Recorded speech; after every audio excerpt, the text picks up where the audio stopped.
ఓం సాయిరామ్ శ్రీమాత్రే నమ. అమ్మ బిడ్డలందరికీ నమస్కారం ఫ్రెండ్స్. ఎలా ఉన్నారండి? ఏం చేస్తున్నారు? అందరూ బాగున్నారు కదా?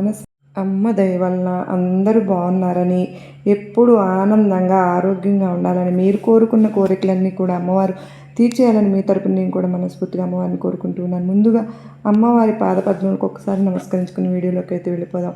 ఈరోజు అమ్మవారు అమ్మ సందేశం ద్వారా మన అందరి కోసం ఏం సందేశం తీసుకొచ్చారు అని అంటే, బిడ్డ ఈరోజు ఒక తీయటి వార్తతో వచ్చానమ్మా. ఒక సంతోషకరమైన వార్తతో వచ్చాను. ఈ శుభవార్త విన్నావు అంటే, ఈ తీయటి వార్త విన్నావు అంటే ఎగిరి గంతులు వేస్తావు తల్లి. నీ ఆనందానికి అవధులు అన్నవి లేకుండా పోతాయి బిడ్డ. ఇన్నాళ్ళు నువ్వు పడిన కష్టం ఏదైతే ఉందో ఆ కష్టం చూసి నాకే కన్నీళ్ళు వచ్చాయమ్మా. ఈ బిడ్డ నీ కష్టం చూస్తే కష్టానికే కన్నీళ్ళు వస్తాయి. నా గుండె తరుక్కుపోతుంది. అందుకే ఈరోజు నిశ్చయించుకున్నాను, ఏదైతే అది అయింది, ఏది జరిగితే అది జరుగుతుంది. ఈరోజు ఏమైనా సరే నా బిడ్డ కష్టాలు తీరాలి, తన తలరాత మారి తీరాలి. ఈరోజు రాత్రిలోనే అది జరిగిపోవాలి. ఈరోజు రాత్రి తెల్లవారిలోపు ఆ అద్భుతం నా బిడ్డ జీవితంలో జరగాలి. నా బిడ్డ తలరాత నేను మార్చి తీరాలి అని కంకణం కట్టుకుని ఒక అద్భుతమైన కానుకతో నీ దుర్గమ్మని ముందుకు వచ్చిందమ్మా. వదులుకోకు, ఎట్టి పరిస్థితుల్లోనూ వదులుకోకు. ఎందుకు అంటే ఇది నీకు ఆఖరి అవకాశం. నీకోసం నేను ఏరి కోరి తీసుకొచ్చిన అవకాశం బిడ్డ. రాత్రి పడుకునే ముందు ఈ ఒక్క మాట నీ మనసులో అనుకుని పడుకుంటే కనుక తెల్లవారేసరికి నీ జీవితం మారిపోతుంది. ఇక నీ ఇంట్లో వద్దన్నా కూడా డబ్బు వరదలా వచ్చి పడుతుంది, పొంగుతుందమ్మా. ఎంతోమంది ఎంత కష్టపడ్డా వాళ్ళ చేతుల్లో చిల్లి గవ్వ కూడా నిలవట్లేదు.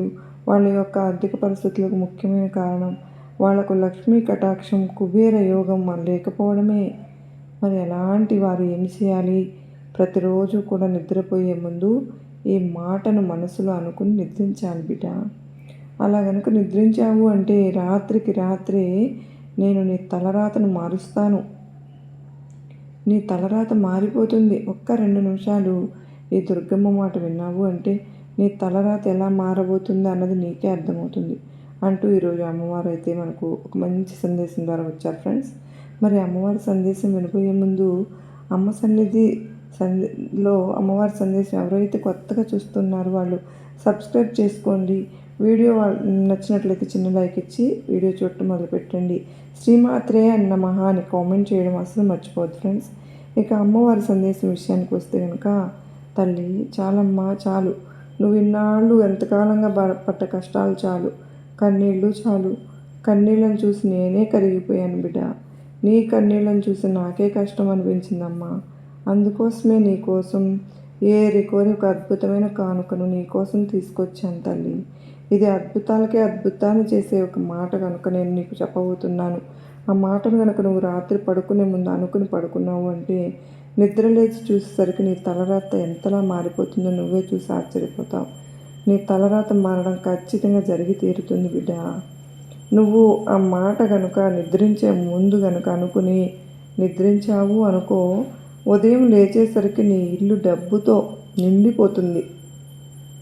నువ్వు కోరుకున్న డబ్బు నీ సొంతం అయిపోతుంది. నువ్వు ఏది కోరుకున్నా నీ సొంతం అయిపోతుంది. మరి అంత అద్భుతమైన మాట ఏమిటి? అద్భుతాలకే అద్భుతాన్ని చేసే ఆ మాట ఏమిటి? నీకు తెలియాలి అంటే కనుక ఒక చిన్న కథ చెప్పనా? వింటావు కదూ?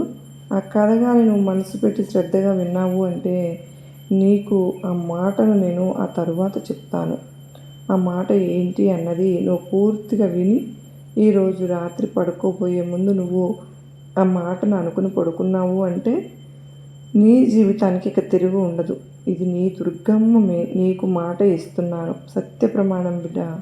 అయితే ఇలా ఒక చిన్న కథ చెప్పడం అయితే మొదలుపెట్టారండి అమ్మవారు. ఒకప్పుడు నేను నీకు చిన్న కథే చెప్తున్నాను అన్నాను, కానీ దీనిలో అంతరార్థం నువ్వు తప్పక తెలుసుకోవాలి బిడ్డ. అన్నపూర్ణాదేవి కదమ్మా. అన్నం పరబ్రహ్మ స్వరూపం. అన్నం అనేది ప్రతి ఒక్కరికి ఎంతగానో అవసరం. ఆ అన్నం కోసమే మనం రాత్రింబవళ్ళు కూడా శ్రమిస్తూ కష్టపడుతూ ఉంటాం. అటువంటి అన్నపూర్ణాదేవిని గుర్తు చేసుకుని ఈ కథ చెప్పుకుందాము బిడ్డ. నీకు గుర్తొచ్చేది ఏంటి? అన్నపూర్ణాదేవి అంటే కాశీక్షేత్రం. స్కంద పురాణంలో ఒక భాగంగా అరుణాచల మహత్యం పొందుపరచబడి ఉంది. మార్కండేయపురంలో మార్కండేయ పురాణంలో అనుబంధంగా కామాక్షి విలాసం ఒదిగి ఉంది. ఒకప్పుడు మహాశివుడు కైలాసంలో ఆసీనుడై ఉన్నాడు.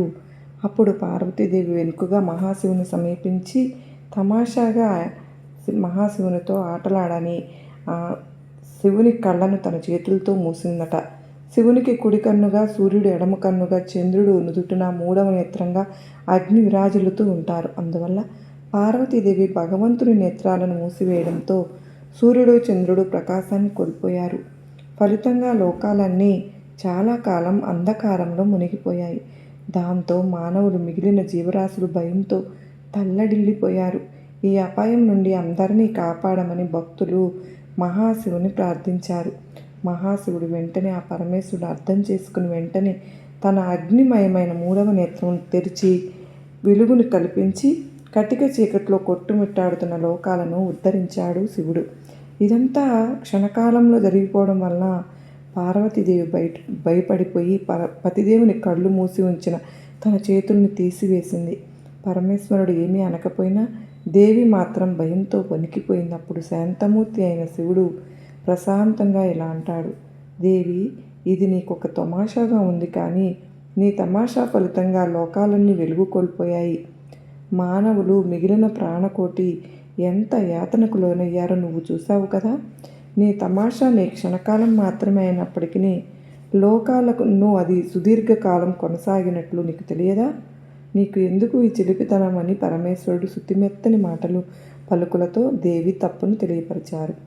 దేవి తన తప్పును తెలుసుకుని సిగ్గుపడుతుంది.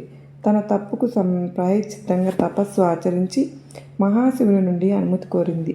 అప్పుడు శివుడు, నువ్వు లోకమాతవు, ఎప్పటికీ ఏ పాపము నీకు అంటదు, నువ్వు తపస్సు చేయవలసిన అవసరం కూడా లేదు. అలా మహాశివుడు చెప్పినప్పటికీ దేవి మనసు అసలు వినలేదు. తన తపస్సు చేయడంలో లోకాలకు అనుగుణంగా గుణపాఠంగా ఉండాలనే ఉద్దేశంతో ఆమె తపస్సును చేపట్టింది. అందువల్ల ఆమె పరమేశ్వరుని పదే పదే ప్రార్థించి తపస్సు చేయడానికి చివరి అనుమతి పొందింది. పరమేశ్వరుడు ఆశీస్సులు పొందిన దేవి దక్షిణ దిశగా బయలుదేరింది. ఆ సమయంలో కాశీ క్షేత్రంలో అనావృష్టి కారణంగా దారుణంగా కరువు నెలకొంది. కనుక ఆ దేవి ఒక కాశీ క్షేత్రానికి వచ్చి తన సంకల్పంతో ఒక పెద్ద భవంతిని రూపొందించింది.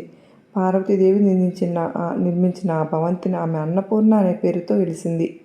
అక్కడ ఉండే ఆమె ఎన్నటికీ కాశీ కానీ అక్షయ పాత్ర అయిన సురభి మూలంగా జనులకు ఆహారం అర్పించసాగింది.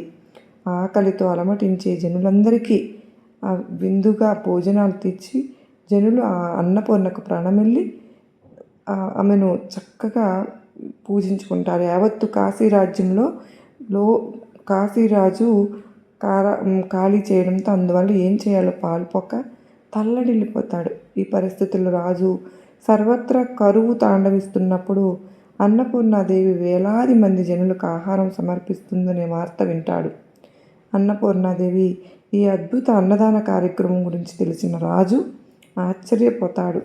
రాజు ఆమెను పరీక్షించాలనుకుని తన సేవకులను పిలిపించి కొంత ధాన్యం అడిగి ఆమె నుండి అరువుగా అడిగి తీసుకురండి అని చెప్పి పంపిస్తాడు.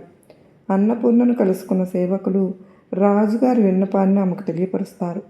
రాజు విన్నపాన్ని తిరస్కరించి ఆమె, మీ రాజుకు అరువుగా ధాన్యం నేను ఇవ్వలేను, కావాలంటే తినడానికి ఇక్కడికి రావచ్చు అతనే అని చెప్పిందట. దేవి చెప్పిన మాటలు కాశీరాజు అలాగే చెప్పారు. అన్నపూర్ణను స్వయంగా పరీక్షించాలి అనే ఉద్దేశంతో రాజు మరింత బలపడి కాశీ క్షేత్రానికి, అన్నపూర్ణ కొలువైన క్షేత్రానికి వెళ్తారు. అక్కడ మంత్రి వేలాది మంది జనులతో కూర్చుని వరుసలో తినడం ప్రారంభించాడు. అన్నపూర్ణ భవంతిలో అక్షయంగా ఆహారం రావడం చూసి రాజు విస్తుపోయాడు. అప్పుడు రాజు ఇంటికి అద్భుత కార్యక్రమాన్ని ఒక సామాన్య స్త్రీ చేయడం అసంభవం. ఇక్కడ ఇలా అన్నపూర్ణగా వెలిసి సాక్షాత్తు జగజ్జనీయ ఆహారం సమర్పిస్తుంది. ఆమె మహత్యం వల్లనే ఈ అద్భుతం జరుగుతుంది అని గ్రహించాడట. భోజనం తరువాత రాజు అన్నపూర్ణ పాదాల మీద పడి, తల్లి జగజ్జనని, నా అంతఃపురాన్ని ముక్తికి ప్రసాదించండి అని ప్రార్థిస్తాడు. రాజు భక్తి చూసి ఆనందభరితమైన పార్వతీదేవి తన నిజరూపం దాల్చి ఇలా పలికింది, నీ రాజ్యంలో తాండవిస్తున్న కరువు నుండి రక్షించడానికి నేను ఇంతకాలం ఇక్కడున్నాను. ఇక వరుణదేవుడు మిమ్మల్ని కరుణిస్తాడు. నేను ఇక ఎక్కువ కాలం ఇక్కడ ఉండనవసరం లేదు. తపస్సు నేను దక్షిణ దిశగా వెళ్ళాలి. నువ్వు సంతోషంగా ఉండు, ప్రజలను సంతోషంగా ఉంచి రాజ్యపాలన సాగించు అని అన్నపూర్ణాదేవి చెప్పిన మాటలు విన్న రాజు, అమ్మ, నీవు దక్షిణం వైపు వెళ్ళినప్పటికీ మేము నిన్ను సదా ఆరాధించడం, నీ సన్నిధి కాశీలో ఉండినట్టు మమ్మల్ని అనుగ్రహించు అని దేవుని ప్రార్థించాడట. రాజు ప్రార్థన పార్వతీదేవి మన్నించింది. అందువల్ల ఆమె కాశీ క్షేత్రంలో తన సన్నిధిని శాశ్వతంగా ఏర్పాటు చేసుకుంది. ఆమె కాశీని వెళ్ళడానికి ముందు కాశీరాజు అంతఃపురాన్ని పావనం చేసి ఆయనను ఆశీర్వదించింది. తర్వాత ఆమె దక్షిణ వైపుగా బయలుదేరింది. అందువల్ల ఇప్పటికీ కాశీ క్షేత్రంలో అన్నపూర్ణాదేవి కొలువైన దేవాలయం మనం సందర్శించుకోవచ్చు. కనుక కాశీకి వెళ్ళిన వాళ్ళు ఎప్పుడు కూడా అన్నానికి లోటు లేకుండా నిత్య అన్నదాన కార్యక్రమం జరుగుతూనే ఉంటుందట. ఇప్పటిదాకా ఇది కాశీ మహత్య, అన్నపూర్ణాదేవి సాక్షాత్ వరం ఇచ్చిన ఒక మంచి కథ. ఈ కథ నీకు అర్థమైంది కదూ? ఈ కథ విన్నానికి అన్నానికి లోటు లేకుండా సకల సంపదలతో అందరూ తులతూగాలని మనస్ఫూర్తిగా నేను కూడా కోరుకుంటూ ఉన్నాను. అయితే ఈ కథ విన్న తర్వాత ఆ తల్లి ఎప్పుడూ కూడా నా బిడ్డలకు ఇలాంటి పరిస్థితి రాకూడదు అని, ఈ దుర్గమ్మ బిడ్డలందరికీ ఇలాంటి పరిస్థితి రాకూడదు, ఈరోజు నేను నా బిడ్డలందరికీ ఒక అద్భుతమైన కానుకను తీసుకుని వచ్చాను, అందుకే మీరు ఎప్పుడు కూడా డబ్బు పరంగా ధనపరంగా ఇబ్బందులు పడకూడదు, కష్టకాలంతో బ్రతకకూడదు, మీరు అలా కన్నీళ్లతో కష్టాలతో బతుకుతూ ఉంటే ఈ దుర్గమ్మను చూస్తూ ఉండలేను బిడ్డ, అందుకే అద్భుతాన్ని చేసే ఒక మాటను తీసుకుని వచ్చానమ్మా. బిడ్డ, నువ్వు గనుక నేను చెప్పినట్లు నమ్మకంతో విశ్వాసంతో నేను చెప్పే ఈ మాటను నువ్వు చెప్పుకున్నావు అంటే గనక నీ ఇంట్లో లోటు అన్నదే ఉండదు. నీ ఇంట్లో దేనికి లోటు ఉండదు. డబ్బు కొరత ఉండదు, సంపాదనకు కొరత ఉండదు. నీ ఇంట్లో సిరుల వర్షం, కనక వర్షం కురుస్తుంది. ఆ కనక మహాలక్ష్మి సాక్షాత్తు కుబేరుడే నీ ఇంటికి దిగి వస్తారు బిడ్డ. ఎలాగో నీ దుర్గమ్మ అనుగ్రహం నీకు ఉండనే ఉంది కదా. ఆ మాట ఏమిటి అంటే గనక బిడ్డ, నువ్వు రాత్రి పడుకోబోయే ముందు ఈ మాట అయితే చెప్పుకొని పడుకో తల్లి. నీ ఇంట్లో ధనధాన్యాలకు సిరి సంపదలకు లోటు అన్నది లేకుండా నేను చేస్తాను. నీ ఇంట్లో దరిద్రాన్ని తొలగిస్తాను. నీ ఇంట్లో పేదరికాన్ని నిర్మూలిస్తాను. ఆ మాట ఏమిటి అంటే గనక బిడ్డ, సర్వమంగళ మాంగళ్యే శివే సర్వార్థ సాధికే శరణ్యే త్రయంబకే గౌరీ నారాయణే నమోస్తుతే. ఈ మాటను నువ్వు రాత్రి పడుకునే ముందు ఎన్నిసార్లు వీలైతే అన్నిసార్లు చెప్పుకోవడానికి ప్రయత్నించు తల్లి. నువ్వు అలా పడుకునే ముందు ఈ మాటను అంటే, ఈ మంత్రాన్ని నువ్వు గనక చెప్పుకుని పడుకుని ఉంటే నీ జీవితం ఎలా మారిపోతుందో అది చూసి నీ కళ్ళను నువ్వే నమ్మలేవమ్మా. మరునాడు ఉదయం లేచేసరికి నీ జీవితంలో అద్భుతాలు జరగడం అన్నది నువ్వే చూస్తావు. కనుక తప్పకుండా ఈ మంత్రాన్ని, ఈ మాటను నువ్వు పడుకునే ముందు అనుకుని నీ జీవితంలో ఉన్న కష్టాలను, కన్నీళ్లను అన్నింటినీ కూడా తొలగించుకో తల్లి. ఏక మీదట నీవు ఎప్పుడూ నీ జీవితంలో సంతోషము, సుఖము అన్నదే ఉంటుంది కానీ అంటూ అమ్మవారైతే ఈరోజు చక్కగా మనకెంతో అద్భుతమైన సందేశాన్ని అందించారు కదా ఫ్రెండ్స్.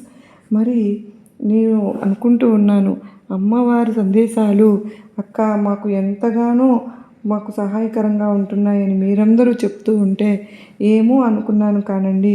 నాకు తెలిసిన నా ఫ్రెండ్ కాల్ చేసి ఈ విషయం అయితే నాతో పంచుకున్నారు ఫ్రెండ్స్. శుక్రవారం రోజున అది మీతో నేను పంచుకోవాలని ఆశపడుతూ ఉన్నాను. మనం చేసిన పుణ్యం అనేది మనకే మళ్ళీ తిరిగి ఎలా వస్తుంది అనేది ఒక ఊర్లో అండి, ఒక భార్యాభర్తలు ఇద్దరు లవ్ మ్యారేజ్ వాళ్ళకు ఒక పాప బాబు ఉన్నారు. వీళ్ళిద్దరూ కూడా చాలా వరకు కూడా హ్యాపీగా ఉంటూ ఉంటారు. ఒక మంచి లైఫ్ అనేది వాళ్ళకి జరుగుతూ ఉంటుంది. కానీ ఇద్దరు కూడా వర్క్ చేయడం వల్ల ఇద్దరు పిల్లల్ని కూడా చిన్నపిల్లలు కనుక ఇద్దరు పిల్లల్ని చూసుకోవడం అనేది వాళ్ళకి చాలా కష్టం అనిపిస్తుంది. అలాంటి సమయంలో ఆఫీస్ నుంచి వచ్చేటప్పుడు టైం అనేది వాళ్ళిద్దరికీ కూడా ఈవినింగ్లో కొంచెం ముందుకు వెనక్కి వెళ్తారు. వాళ్ళు ఫోన్ చూసుకుని ఆ ఇద్దరు పిల్లల్ని నువ్వు స్కూల్ నుంచి నువ్వు తీసుకువెళ్ళు అని చెప్పి ఇద్దరు కూడా గొడవలు చేసుకుంటూ ఉంటారు. అలాగ పిల్లల్ని కూడా సరిగ్గా పట్టించుకోవడానికి కుదరడం లేదు. అంటే టైంకి కుదరట్లేదు అనమాట. వాళ్ళిద్దరికి ఉద్యోగాలు వెళ్ళడం వల్ల ఒకరోజు ఏమవుతుంది అని అంటే స్కూల్ నుంచి ఫోన్ వస్తుంది, ఇలాగ మీ పాపకి హెల్త్ అనేది బాగాలేదు, హెల్త్ స్టమక్ అనేది ఒక అప్సెట్ అయ్యింది అనుకుంటా, మీరు రండి అర్జెంటుగా అని చెప్పేసి పేరెంట్స్ని ఫోన్ చేయగానే వాళ్ళు వెళ్తారు. వెళ్ళి తీసుకువెళ్తా హాస్పిటల్కి చూపిస్తారు. అంటే ఆ పాప నిజంగా ఆ పిల్లల్ని మనం ఎప్పుడైనా జనరేషన్ అలా పరిగెడుతూ ఉంటాం, ఇద్దరు కూడా హస్బెండ్ వైఫ్ పరిగెడితే కానీ మన లైఫ్ అనేది ముందుకు తీసుకెళ్ళడం కష్టంగా ఉంది ఇప్పుడున్న పరిస్థితులు. అలాంటి వాళ్ళిద్దరూ కూడా కష్టపడుతూ ఉన్నారు. ఇలాగ తన పాపకి హెల్త్ బాగాలేదు, ఆ హస్బెండ్ వచ్చేసి వైఫ్ని తిట్టడం, నువ్వు సరిగ్గా పట్టించుకోవడం, పిల్లల్ని వాళ్ళకి సరైన తిండి పెట్టడం లేదని చెప్పేసి హస్బెండ్ వచ్చేసి తిట్టడం, వైఫ్ తిట్టడం ఇలా చేస్తూ ఉన్నారనమాట. కొన్ని రోజుల తర్వాత హస్బెండ్ వచ్చి మాట్లాడతారు వైఫ్తో, నువ్వు జాబ్ మానేసేయి, ఇంట్లోనే ఉండు, నేను వెళ్తున్నాను కదా, నా శాలరీతో నేను మేనేజ్ చేయగలను, నువ్వు ఇంట్లో ఉండి పిల్లల్ని చూసుకో అని చెప్పినప్పుడు, లేదు ఒక్కళ్ళ జీతంతో ఎలా సరిపోతుంది, తనకు కొంచెం బాగా రిచ్గా ఉండాలని, కొంచెం ఒక మంచి ఇల్లు కొనుక్కోవాలని, కారు కొనుక్కోవాలని ఆశ అనేది తన భార్యకు ఉంటుంది. కానీ ఇలా అయితే ఎలా కుదురుతుంది, పిల్లల్ని చూసుకోవడానికి ఎవరూ లేరు కదా అని చెప్పేసి ఇంకా వాళ్ళిద్దరి మధ్య అలాగే గొడవలు వస్తూ ఉన్నాయి. గొడవలు వచ్చిన తర్వాత విడిపోవడం అనేది జరుగుతుంది. అంటే భార్య సంపాదిస్తూ ఉంటుంది, లేదు లేదు నేను జాబ్కి వెళ్తాను, మీరు కావాలంటే ఇంట్లో ఉండండి, నేను శాలరీ ఎక్కువ వస్తుంది, నా దగ్గర 1000 రూపాయలు సంపాదిస్తున్న, అందువల్ల తనకి హస్బెండ్కి శాలరీ కొంచెం తక్కువ, హస్బెండ్ మీద 1000 రూపాయలు ఈవిడికే ఎక్కువ అనమాట. సరే పిల్లల్ని చూసుకుంటూ ఇంట్లోనే చూసుకోవడానికి మెయిన్ కదా అని చెప్పి హస్బెండ్ అన్నా కూడా ఇంట్లో ఉండిపోతారనమాట. అలాగ ఉన్న తర్వాత కూడా అండి తను సరిగ్గా ఇంటికి రాకపోవడం, ఆఫీస్లో లేట్ అవ్వడం, ఇలా ఉండడం వల్ల ఘర్షణ ఎక్కువ అవుతూ ఉంటుంది. అలా ఘర్షణ వచ్చి ఒక పార్టీకి వెళ్ళినప్పుడు తన హస్బెండ్ కొంచెం ఇన్సల్ట్ చేసినట్టుగా మాట్లాడడం అనేది చూసి అతను తట్టుకోలేక తనను కొట్టడం, ఇలాగ కొంచెం ఘర్షణ అనేది ఏర్పడింది. ఆ ఘర్షణలో ఏమవుతుంది అని అంటే తన కోపం వచ్చేసి చెప్తుంది, డబ్బు విలువ అనేది తెలియటం లేదు మీకు, నేను 1,00,000 సంపాదిస్తున్నాను, నన్ను తిరిగి కొడతారా అని చెప్పేసి తను అన్నప్పుడు ఇంకా తను, నువ్వు ఒక్కరోజు బయటకు వెళ్ళి చూడు నీకు తెలుస్తుంది అని చెప్పేసి తను కోపంగా మాట్లాడుతుందండి హస్బెండ్ తోటి. ఇంకా తను వెళ్ళిపోతూ ఉంటే తన పాప కూడా తనతో పాటు హస్బెండ్తో రెడీ అయిపోతారు. ఇంట్లో నుంచి తన పాప, నాన్న నేను కూడా మీతోటి వచ్చేస్తాను అని ఆ పాపను కూడా తీసుకుని వెళ్ళిపోతానండి, బయటకు వెళ్ళిపోయి ఎక్కడికి వెళ్ళాలో తెలియదు, తినడానికి కూడా కష్టపడుతున్నాడు. అంటే తన జాబ్ కదా, తను ఎంతో ఇబ్బంది పడుతూ ఉండటం వల్ల తను వెళ్ళిపోతుంటే ఆ పాపతో పాటు తను కూడా తీసుకుని వెళ్ళిపోతారు. ఎక్కడికి వెళ్తారు, జాబ్ వదిలేసేసి. అట్లా ఉండగా 7-8 సంవత్సరాలు ఉంటాయి ఇంకా ఆ పాపకి. ఇలాగ వచ్చి బయటకి ఎక్కడికి తీసుకెళ్ళినా కూడా ఒక పార్కులకు వెళ్ళి కూర్చుంటారు. కూర్చున్నప్పుడు ఏంటి ఇక్కడికి వచ్చి పడుకున్నారు, ఇక్కడ నైట్ పూట పాపని, చిన్న ఆడపిల్లని తీసుకుని ఆడపిల్లని తిరుగుతున్నారు అని చెప్పి అంటారనమాట అందరూ. అన్నప్పుడు తండ్రి కదా, తను ఎంతో బాధపడుతూ అక్కడ తీసుకున్న ఒక రూమ్ కూడా ఉన్నప్పుడు ఆ హోటల్ రూమ్ కూడా చాలా కొంచెం చిన్న రేటు తక్కువగా ఉన్న దాంట్లో తీసుకుని ఉంటూ ఉంటారు. ఆ రోజున ఏమవుతుంది అని అంటే కనుక, ఒకరోజు తను పడుకోవడానికి ప్లేస్ కూడా ఉండదు. రూమ్కి తీసుకెళ్తే అక్కడ ఏమవుతుంది అని అంటే మంచి లాడ్జ్ కాదు, రూమ్స్ అన్నీ కావు కదా, మరి పోలీస్ రైడ్ కూడా వస్తూ ఉంటుంది. ఆ హోటల్కి అలాంటి హోటల్ అండి అది ఒకరోజు ఏమవుతుంది అంటే, అలాగ వాళ్ళు వెళ్ళిన రోజు ఆ రోజు రాత్రి అంటే పోలీస్ రైడ్ రావడం అనేది జరుగుతుంది. అప్పుడు పక్క హోటల్లో ఉన్న ఒక లేడీ అండి పరిగెత్తుకుంటూ వచ్చి వీళ్ళ రూమ్లోకి వచ్చేసేసి తలుపు కొట్టడం చూస్తుంది. ఇతను పాపతో వెళ్తున్నాడు అన్న విషయం అనేది తనకు తెలిసి ఆ రూమ్కి వెళ్ళి తలుపు కొట్టడం, అంటే ఆ పోలీసులు చిక్కిపోతానేమో అని చెప్పి ఆ అమ్మాయి తను పరిగెత్తుకుంటూ వచ్చేసి ఆ పాప దగ్గర పడుకుంటుంది. అప్పుడు వచ్చి ఆ పోలీసులు వీళ్ళు తలుపు కొడతారు. కొట్టినప్పుడు, లేదు సార్ మేము ఫ్యామిలీ అండి అని చెప్పేసి తను అబద్ధం చెప్తుంది. అతను కూడా, ఆ పాప వాళ్ళ తండ్రి కూడా ఏమీ మాట్లాడు, చూసి సైలెంట్గా ఉండిపోతాడు. చెప్పొచ్చు కదా తను మాకు సంబంధం లేదు అని చెప్పి చెప్పొచ్చు కదా, కానీ ఆ పాప ఏం చెప్పదు. అతను ఏం చెప్పడు. ఇంకా అమ్మాయి కాపాడారు, నాకు 3 పిల్లలు ఉన్నారు, నన్ను కాపాడినందుకు చాలా ధన్యవాదాలు అని చెప్పేసి అమ్మాయి చెప్పేసి తను ఇంకా మరుసటి రోజు ఖాళీ చేసి తెల్లవారుజామున పాపతో తను కూడా వెళ్ళిపోతాడు. ఇలా ఇంకా అలా వెళ్తూ ఉండగా తనకు దగ్గర తినడానికి కూడా చేతిలో డబ్బులు ఏమీ లేక ఏం చేయాలో అర్థం కాక అతను ఒక ట్రైన్ అనేది వెతుకుతూ వెళ్తూ ఒక ట్రైన్ అనేది ఎక్కేస్తాడు. ఎక్కేసినప్పుడు అక్కడ ఆ పాపను కూర్చోబెట్టడానికి కూడా చోటు లేదు, టికెట్ తీసుకోలేదు. అక్కడ ఒక బాత్రూమ్ దగ్గర, అంటే రెస్ట్ రూమ్ దగ్గర అలా కూర్చున్నప్పుడు పాప భరించలేని స్మెల్ అనేది భరించలేక ఒక ఏసీ కంపార్ట్మెంట్లోకి వెళ్తుంది. ఏసీ కంపార్ట్మెంట్లోకి వెళ్ళి దొంగతనంగా ఎవరూ లేరని చెప్పేసి ఆ పాపను పడుకోబెట్టడం కోసం, నిద్ర పెట్టడం కోసం వెళ్తాడు అతను. అక్కడ టీటీ వచ్చేసి టికెట్ పాప కోసం మోసం చేశారని తీసుకుని పోలీసులు కంప్లైంట్ ఇస్తారు. టికెట్ తీసుకోకపోతే అలాగే చేస్తారు కదా, మరి పోలీసులు తీసుకెళ్ళిపోతారు. తీసుకెళ్ళినప్పుడు నిజంగా అతను చేసిన ఒక పుణ్యం అనేది ఇక్కడ ఎలా స్టేషన్లో కూర్చుంటారు. ఆ రోజు అంతా కూడా అప్పుడు వేసి అక్కడికి రావడం అనేది జరుగుతుంది అమ్మాయి. ఆ రోజు తను కాపాడింది కదా ఆ వేశ్య. ఆ అమ్మాయి తన్ని పోలీసులు అరెస్ట్ చేసి ఉండేవాళ్ళు. వీళ్ళు గనక కాపాడకపోతే అక్కడ పోలీస్ స్టేషన్‌లో వేస్తే అతన్ని చూస్తుంది. ఆ పసిబిడ్డతో 7 ఏళ్ల పాపతో అతన్ని చూస్తున్నప్పుడు ఆ పోలీసులు తనకు తెలిసిన వాళ్ళు కనుక అమ్మాయి చెప్పడం పోలీసు అతన్ని విడుదల చేయడం అనేది జరిగింది. లేదంటే గనక ఆ రోజు అంతా కూడా పొద్దున్నుంచి అసలు తినడానికి ఆకలి లేదు. ఆకలి ఉంది. మా తప్పేం లేదు. పాప కోసం చేశాను. ఇలాగ నన్ను వదిలేయండి అని చెప్పి కాళ్ళ వెళ్ళబడినా కూడా అతన్ని వదిలిపెట్టేవారా? చిన్న చిన్న విషయాలకు కూడా మనకు తెలిసిన తెలియని విషయాలు కూడా అతను కావాలని సహాయం చేయలేదు. ఆ పుణ్యం అనేది చూడండి. ఆ రోజు పోలీస్ స్టేషన్‌లో ఉన్న తన బిడ్డను కాపాడిన ఆ అమ్మాయే కాపాడుతుందని మనకు అనుకున్నామా? అసలు అతను అనుకున్నాడా? అనుకోలేదు కదా!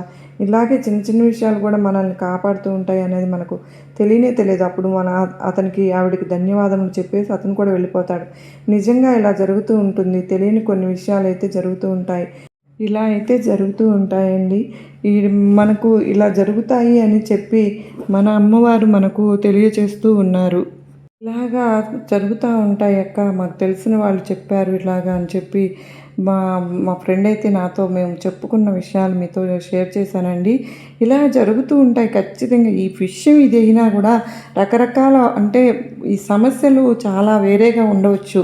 ఆ సమస్యలు ఇలా ఉంటాయని మేమైతే చెప్పుకోవడం జరిగింది. ఖచ్చితంగా మనకు కూడా మన జీవితంలో ఇలాగ జరుగుతూ ఉంటాయని మన అమ్మవారు మనకు దాని నుంచి పరిష్కార మార్గం అనేది మనం ఎప్పుడు మంచి చేసుకుంటూ వెళ్తూ ఉంటే కనుక మనకు చేసిన పుణ్యం అనేది మన దాకా తిరిగి వస్తుంది అని చెప్పి అమ్మవారు ఒక చక్కని సందేశం మనకు అందించారు కదా ఫ్రెండ్స్. ఈ సందేశం మీ అందరికీ కూడా నచ్చింది కదూ, నమ్మకాన్ని ధైర్యాన్ని కలిగించింది కదూ.